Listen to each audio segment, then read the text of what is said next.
Now, on a similar theme, we've got the second part of our series of films made by our referendum correspondent, Laura Bicker.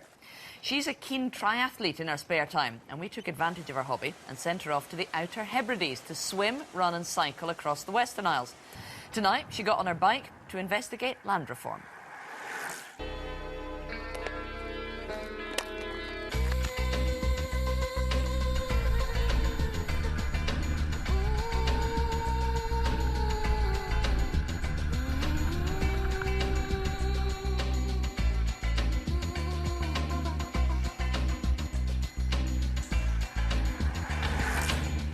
I'm on a quest through hilly Harris to look at what for many is at the heart of this independence debate. What happens when you give power back to the people?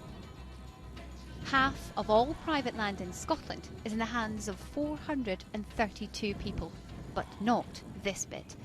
North Harris has been owned and managed by the local community for over 10 years. David Cameron was one of the trustees.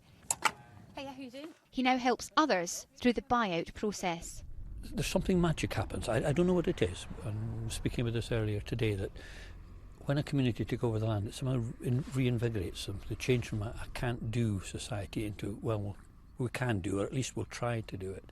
So it releases an energy that is not apparent when it's under private land ownership. Perhaps it's something to do with confidence, perhaps it's something to do with building capacity. I don't know, but it works. I guarantee you it works. The North Harris Trust is like a mini development agency. In this small corner of land alone, it's found funding for new housing, a hydroelectric station, wind turbines, all to generate money to put back into the community. Further south, I travel through the Bay of Harris, where they're watching their neighbours closely. This land is owned by a private landlord who lives elsewhere. Scotland has one of the most unequal patterns of land ownership in the developed world. It's something the Scottish Government is trying to reform, but a few powers still lie with Westminster. People here are holding a vote on whether to find funds to buy out the landlord. John Marr believes it could make all the difference. It's right that the people who actually live here should have a say in what happens here, as opposed to somebody sitting down south. And again, I would say I'm not doing this as a personal dig at the current landlord. I mean, if by accident of birth that might have been me, so I might be sat down there at a dinner party talking about this patch of the Outer Hebrides that I own. And do you think as a community you'll manage to work together? Well, that's the interesting thing. There are people who are dead set against the buyout. The phrase you often hear is, "If it ain't broke, why fix it?" And my reply to that is that, well, it's been broken for generations. So community ownership can be a bumpy ride. Not everyone will agree on how things should be done. That's already happened in parts of Harris. Moving forward was an uphill struggle, and politics came into play.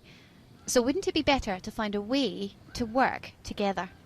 We're not far from North Uist, and certainly the community there seems to have said that they're happy with how the land is managed and the delivery of public benefits there, but they're being made to feel almost like failures because they're not pursuing the community ownership route.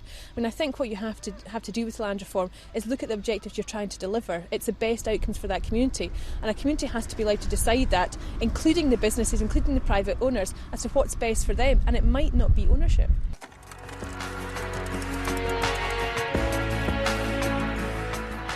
So far in my travels, I've found many who want more of a say on how Scotland is governed.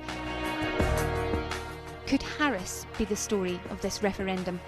Competing visions of land ownership and the struggle to find a way forward.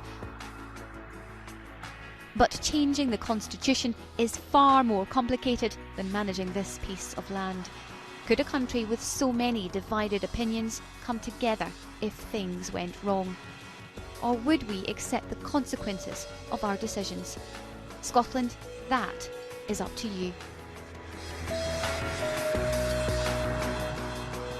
Well, joining me in the studio now is the author of The Poor Had No Lawyers, Andy Whiteman, and the Scottish Conservative MSP, Murdo Fraser. Thanks for coming in. Can I ask you first, Mr Whiteman, the Land Reform Review Group that's come up with a lengthy number of proposals to change, to reform land usage in Scotland, would it be a very dramatic change? Would it address some of the problems that we saw Laura Bicker talking about there? Well, the review group has produced a report that's very broad, it's very detailed, it covers urban, it covers rural, and I don't think anything in it is terribly radical, actually. I think it's pretty modest. And essentially what it does is it modernises Scotland's laws relating to land and brings us up to date, frankly. And you know, good thing too. I mean, Scotland does have some of the least equitable land distribution in Western Europe, doesn't it? Half of the country owned by 500 people, Murdo Fraser. It's time we had some kind of significant reform. I don't think that's a problem in itself. I think what's more important is how land is used. Are these land units, regardless of who owns them, being used in a productive way? Are they generating economic benefit? Are they generating community benefit?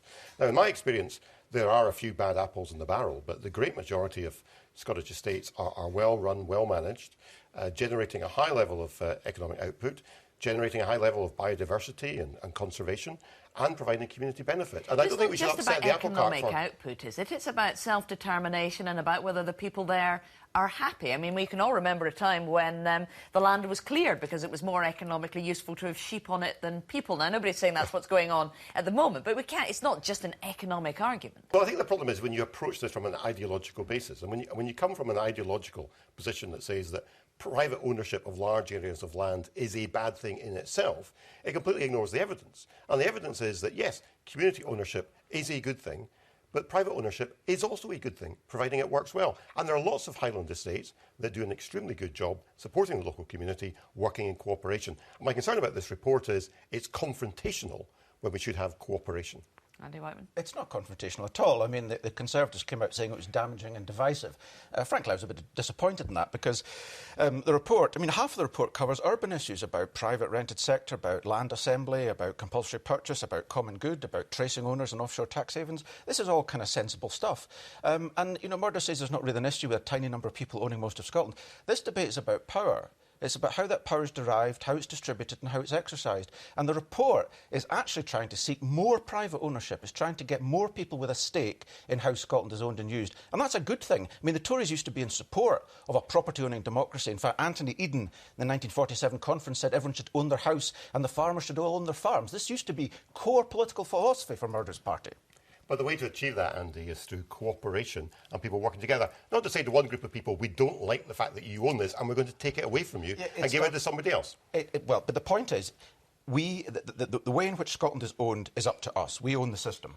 And so we need to change that system in order that many more people have a stake. But that assumes there is a fundamental problem with the system at the moment, there is a which I simply don't accept. And most people in rural Scotland, looking at the economics of the situation, would not agree that that is the case. The people right across Scotland in urban areas look at common good land. There's people with derelict land who can't get anything done with it. There's a huge agenda here to be caught up, and it's not just about big estates and stuff. In fact, in many ways, they're the least important. Thank you. Andy Whiteman, Murdo Fraser, thanks very much for coming in to talk to us tonight.